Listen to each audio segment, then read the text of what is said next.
As a boy, even I dreamed sometimes of being not a Stark of Winterfell, but a Dayne of Starfall. Legend has it that the Dornish founder of House Dayne followed a falling star to where it hit the ground, and there he raised his castle.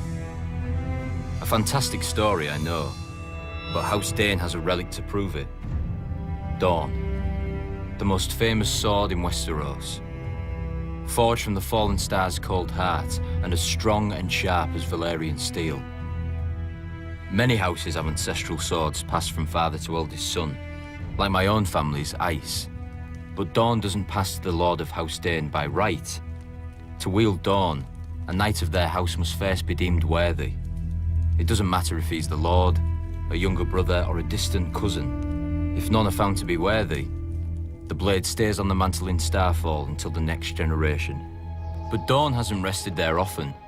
From House Dayne have risen some of the greatest warriors in Westeros.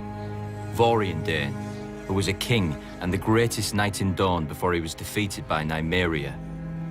Because of his honor and his prowess, she sent him to the wall in golden fetters and took his heir as her husband. Joffrey Dayne, who answered Aegon the Conqueror's demand to submit by invading Aegon's 7 kingdoms and marching an army to the gates of Old Town, where Aegon had been crowned.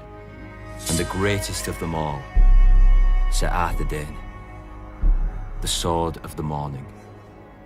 During the reign of the Mad King, a band of outlaws calling themselves the Kingswood Brotherhood terrorized the forest outside of King's Landing. Every force sent after them either returned empty-handed or vanished into the woods, never to be seen again. The king was furious and dispatched Sir Arthur of his own Kingsguard to deal with the threat. Sir Arthur didn't put the villagers to the question or set fire to the woods to smoke out the Brotherhood, as other forces had done. He paid the small folk for the food his men ate, brought their grievances to the king, even won them the right to take a few of the king's deer during the autumn. The forest folk had looked to the outlaws to defend them, but Sir Arthur did more for them than the outlaws could ever hope to do. When a villager led Sir Arthur and his knights to the outlaws' secret camp, the Brotherhood, to their credit, didn't flee. One of their leaders, the Smiling Knight, was a madman. Cruelty and honor jumbled together, but he didn't know fear, not even when Sir Arthur drew Dawn before him. Soon the outlaw's longsword had so many notches that Sir Arthur stopped to let him fetch a new one. The robber knight chose another and then asked for Dawn. Sir Arthur replied, "Then you shall have it."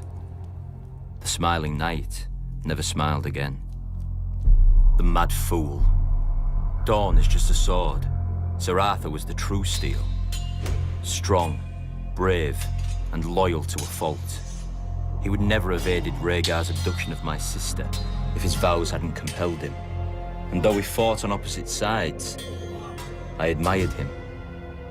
When I was younger, I wanted to be him. Every boy did. And I killed him. Not in single combat, but as he was on his knees, a dagger in his back. I'll never forget the look in his eyes. He wasn't angry or betrayed. He'd done his duty to the last, even though he found it dishonorable, and even though he knew what awaited me in that tower. Sir Arthur Dayne died the greatest knight who ever lived. After Robert's coronation, I returned Dawn to Starfall. One day, House Dayne will raise a worthy successor to Sir Arthur. Until then, Dawn gathers dust above the fire, with the dream of every boy in Westeros.